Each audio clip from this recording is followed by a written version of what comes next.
Good morning po sa lahat.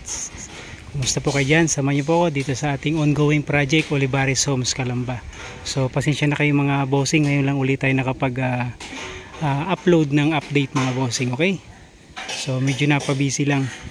So, ngayon, nagra-runner na po tayo nung ating gagawing concrete slab sa second floor. Okay, so, ayan, nag-continuation na nung ating runner.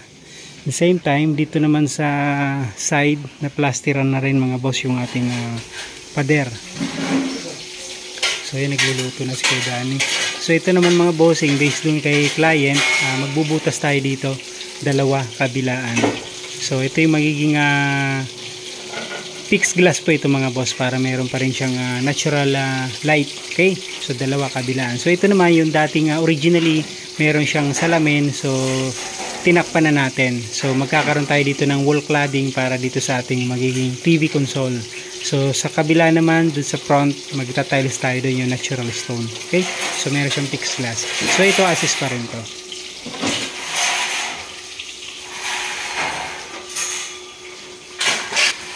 Check natin dito sa taas ng bossing. So ito naman, bali bubuksan uli natin to. So ito na yung magiging diretso nung hagdan. So check natin, sana magkatugma yung magiging landing natin. Okay? CR. So dito dating CR, mawawala na to, magiging hallway to. Okay? So yan, kaya meron na tayong butas na dito. So yan mga bossing, nagra-runner na po. Okay? So yan, continuation na ng runner, tapos naka cross beam. Yan. So dito sa kabilang side ganun din, ikot na lang tayo. Ito yun mga bossing.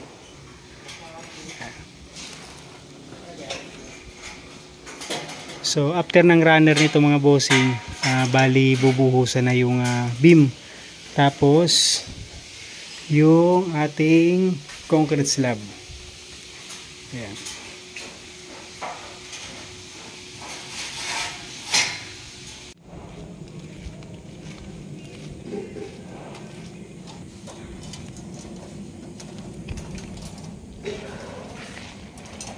So ito yung dala nating kahoy kanina. Binili natin to dun pa sa San Miguel, Santo Tomas.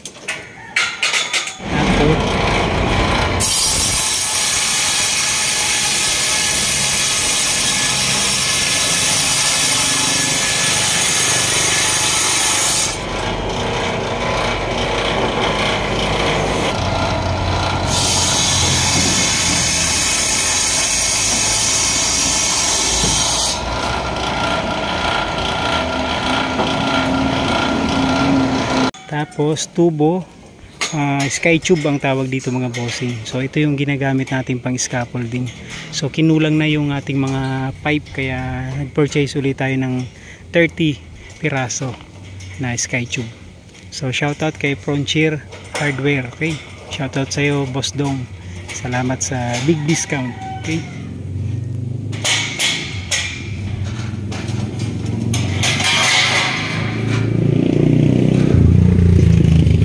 ito naman 2 by 3 by 10 feet ang size naman itong ating kukulamber. So pinili natin yung mga matitigas na para kahit pa paano tumagal yung serbisyo. Okay.